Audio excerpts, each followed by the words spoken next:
क्योंकि अगर फोन पे जवाब दोगे आपके पास कोई रिकॉर्ड नहीं होगा और कल जब बैंक कोर्ट जाएगा तो आपके खिलाफ केस बन जाएगा कि आपने कोई जवाब नहीं दिया था। बैंक क्या कर रहा है ये समझो, बैंक आपको नोटिस दे रहा है बार बार, कारण क्या है? वो फाइल मोटी कर रहा है ताकि जब कोर्ट में जाएगा कल तो आपके इतने सारे नोटिस होंगे, जज कहेगा इतने सारे नोटिस भेजे, तुम्हारा जवाब क्या है? तुम्हारा एक भी जवाब नहीं है। तो पहले तो नोटिस बैंक से आया तो जवाब बैंक का नोटिस का रिटर्न में दे दो। दूसरा नोटिस होता है जो वकील से आता है। अब कैसे पता चलेगा नोटिस वकील का है? उसमें लिखा होगा एडवोकेट, अधिवक्ता, वकील इंग्लिश में लिखा होगा, या एडवोकेट का सिंबल होगा, वो वकील का नोटिस है। वकील के नोटिस का जवाब वकील के थ्रू दिया जाना चाहिए। 500 रुपए लेता है कोई भी वकील, जाओगे वो उसका जवाब लिख करके दे देगा, जो जो लिखा होगा आपके ऊपर आरोप लगाओगे उनका जवाब दे देगा। अगर आप जवाब देते रहेंगे तो क्या होगा? फिर नोटिस आएगा, आपने फिर जवाब देना है, फिर नोटिस आया, फिर जवाब देना है। आपकी प्रॉपर्टी, घर, चीजें, गाड़ी, उन पर कब्जा नहीं होगा, आपको डिफॉल्टर नहीं माना जाएगा, आप भगोड़े नहीं हो क्योंकि आप भाग नहीं रहे हो। तीसरा नोटिस आता है अदालत का, उसमें लिखा होता है सत्र अदालत, जिला न्यायालय, लोक अदालत, न्यायालय लिखा हो, अदालत लिखा हो, कोर्ट लिखा हो, वो कोर्ट का नोटिस है। कोर्ट के नोटिस पर खुद जाना चाहिए। अगर आप नहीं जाते हैं तो वकील को भी भेज सकते हैं, वैसे बेहतर ये रहेगा वकील से ज्यादा अच्छी तरह आप अपनी बात रख सकते हैं। और भारत का संविधान हर व्यक्ति को अपनी बात रखने की इजाजत देता है। आपके साथ जो बीत रहा है वो आपसे बेहतर कौन बता पाएगा यार? मेरे साथ जो बीतेगा मैं बता पाऊंगा? जज साहब के सामने जाओ और अपनी स्थिति बता दो। सच बोलना, अगर आपने झूठ बोला तो आप पकड़े जाओगे, क्योंकि कोर्ट में ऐसे दावपेच लगा करके असलियत निकल आती है। मैं नाम नहीं लूंगा, यही एक साथी है जो कह रहे हैं मैंने गेम खेली या कुछ भी करके पैसा जुए में इसमें उसमें चला गया। अभी क्या होगा? आपने बोल दिया जी मैंने तो बिजनेस में लगाया, नुकसान हो गया। जब एप्लीकेशन निकलेगी, जब आपके ऐप में दिखेगा, पता चलेगा आपने तो गेम खेली थी, तो माना जाएगा कि आप झूठ बोल रहे थे। झूठ नहीं बोलना, जो सच है वो बताओ।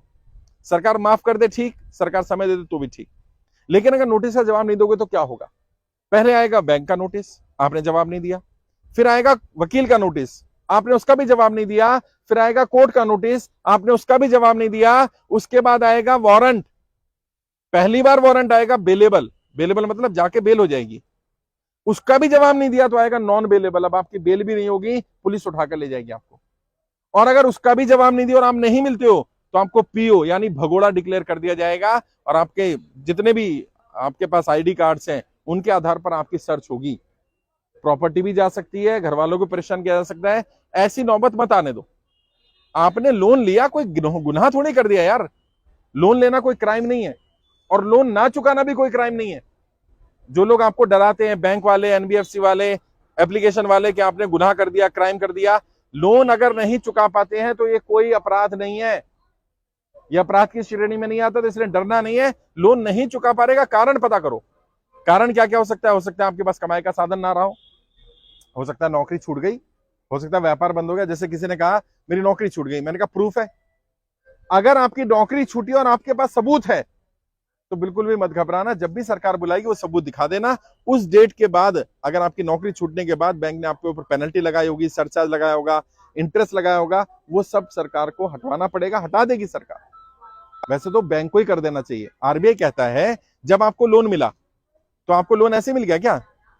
आपका सिविल चेक किया गया, आपकी बैंक स्टेटमेंट मांगी गई होगी, आपका गारंटर लिया गया होगा, आपके पूरे डॉक्यूमेंट्स देखे होंगे, आईटीआर इनकम टैक्स की रिटर्न देखी गई होगी, तब लोन मिला है ना।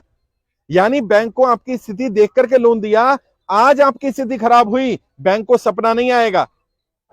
अब क्या होगा? जब आपकी आर्थिक स्थिति खराब हो रही है, इससे पहले कि आपकी ईएमआई बाउंस हो, बैंक को जाकर अपनी स्थिति के बारे में बताओ।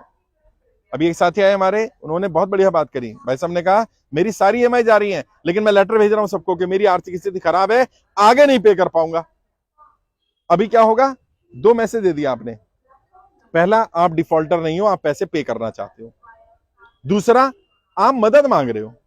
क्या मदद मांग रहे हो? भाई या तो मुझे समय दे दिया जाए या मेरी ईएमआई को कम कर दिया जाए। बैंक क्या क्या कर सकता है? बैंक एक तो आपको रिलैक्सेशन पीरियड दे सकता है, जिसको बोलते हैं लीन पीरियड। 6 महीने से लेकर 2 साल तक का समय मिल सकता है, जिसमें आपको ईएमआई पे नहीं करनी। क्या पे करना है? सिर्फ इंटरेस्ट पे कर दो। कितना इंटरेस्ट? मान लो आपकी ईएमआई 50,000 रुपए की, तो इंटरेस्ट पता है कितना बनेगा? 5,000 रुपया। अब अगर आप 50,000 रुपए महीना नहीं भर सकते, 5,000 तो भर सकते हो ना। बैंक से रिक्वेस्ट कर लो कि मेरे को लीन पीरियड दे दो। बैंक कहता नहीं मिलेगा, कोई बात नहीं, तो बैंक को अगली रिक्वेस्ट कर लो, मेरे लोन को रीस्ट्रक्चर कर दो। 2 बार आपको अपने लोन को रिस्ट्रक्चर करने का अधिकार है, आरबीआई ऐसा कहता है। रिस्ट्रक्चरिंग में 2 काम होते हैं, ईएमआई को कम करके, अमाउंट कम करके ड्यूरेशन बढ़ा लो, या ड्यूरेशन कम करके अमाउंट बढ़ा लो। मान लो आपके पास पैसे आ गए कहीं से, तो आपको जी 50,000 की नहीं, मेरी तो 2 लाख की ईएमआई कर दे, और मेरा जो 10 साल है उसको 2 साल कर दे, 3 साल कर दे, वो करा सकते हो। या आपका बिजनेस कम हो गया, नौकरी छूट गई, आपकी ईएमआई जा रही थी 50,000 की, अब आपको लग रहा है मैं तो 20,000 से ऊपर नहीं दे पाऊंगा, बैंक से बोलो भैया मुझे 20,000 की ईएमआई कर दे, 10 साल की वजह 15 साल का केस कर दे, मेरा कोई दिक्कत नहीं है। अब यार सुन लेना भाई पूरी बात। अभी समस्या क्या आती है, हम बैंक में जाके बात ही नहीं करते। अब कई लोग कहते हैं, जैसे भाई ने भी कहा कि ईएमआई बढ़ जाएगी तो ब्याज बढ़ेगा, और भाई प्रॉपर्टी तो बच जाएगी, हमें 50,000 नहीं दे सकते, 20 तो दे सकते हैं ना। अगर आप ये चाहते हो कि आप इस फंदे से निकलो जो बैंकों ने जाल बनाया है, तो उससे निकलने का एक ही तरीका है, बैंक बिना पैसे लिए छोड़ेगा नहीं। या तो सरकार पैसे दे दे, जैसा लोन माफ होता है, किसानों का माफ हुआ है, बड़े बड़े उद्योगपतियों का माफ हुआ है, वैसे सरकार आम जनता के पैसे दे दे तो फायदा हो सकता है।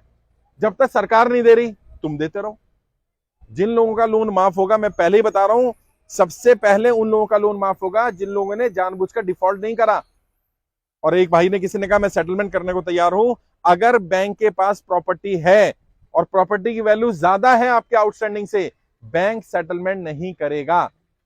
कारण क्या है, अपने ऊपर लो ना यार। तुमने किसी को दिया 10 लाख रुपए और उसकी 50 लाख की चीज तुम्हारे पास गिरवी है, तुम क्या चाहोगे कि वो 10 लाख दे दे या डिफॉल्ट कर जाए? डिफॉल्ट कर जाए, ताकि 50 लाख की चीज हड़प लो। बैंक क्या करता है, बैंक आपको डिफॉल्ट करने के लिए ऐसी स्थिति बना देता है, टॉपअप देता रहेगा, ईएमआई का अमाउंट बढ़ाता रहेगा। कब तक? जिस दिन तक तुम डिफॉल्ट ना कर जाओ। और जब डिफॉल्ट कर जाओगे तो तुम्हारी प्रॉपर्टी चली जाएगी। इसलिए प्रॉपर्टी ना जाए, तुम्हारे ऊपर केस ना बने, तब तक अपनी लड़ाई खुद लड़ो। मैं तुम्हारी लड़ाई लड़ रहा हूं 3 स्तर पर। पहला, तुम्हारी जानकारी सरकार को दे रहा हूं। क्यों दे रहा हूं? मैंने ये जानकारी पता करी कि बड़े बड़े अमीरों का लोन माफ क्यों होता है। कारण क्या है, उनकी जानकारी सरकार के पास रहती है। वो जितना लोन लेते हैं, कितने उन्होंने मार्केट से शेयर उठाए हैं, कितना पब्लिक से पैसा लगाया, कितना बैंक से लिया, सारी जानकारी सरकार को देते हैं। तो सरकार के पास जब जानकारी होती है, सरकार को पता रहता है इनकी मदद करनी है, आज दिक्कत आ रही है।